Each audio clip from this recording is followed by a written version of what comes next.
অল্প লোকের সবাইকে আসসালামু আলাইকুম। তো আমাকে কমেন্ট করছে যে তোর ভিতরে কোনো ট্যালেন্টই নেই, এইভাবে মানে কমেন্ট করছে।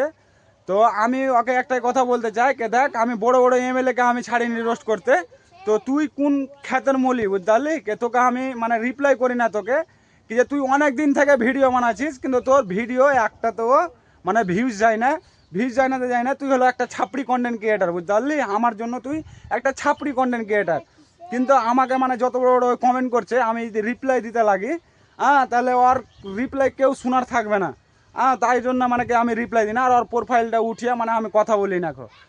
তো মানে যেগুলো ছাপড়ি ছাপড়ি কন্টেন্ট ক্রিয়েটার গেলা মানে আমাকে রোস্ট করি ওই সব ছাপড়ি ছাপড়ি কন্টেন্ট ক্রিয়েটার গেলা আমার মানে কমেন্ট করছে, মানে আমার আইডিতে কমেন্ট করছে। তো আমি রিপ্লাই দিই না এখন। তো ভিডিওটা মানে সর্বপ্রথম মানে যারা আমাকে মানে খারাপ খারাপ মানে কমেন্ট করছে, তো কি বলবো মানে বলার মানে কোনো ভাষা নাই মানে মা বহিন তুলে মানে কমেন্ট খারাপ খারাপ কমেন্ট করছে। তো তাদেরকে আমি রিপ্লাই দিই না এখন। তো যতদিন থেকে মানে মিট আপে গেছিলাম ততদিন থেকে আমার ওই ঝামেলাটা মানে এখনও চলছে। তো কিছু কিছু ছাপড়ি কনে কি এটা বলছে কি যে আমার ভিতরে বলে কোনো ট্যালেন্টই নেই।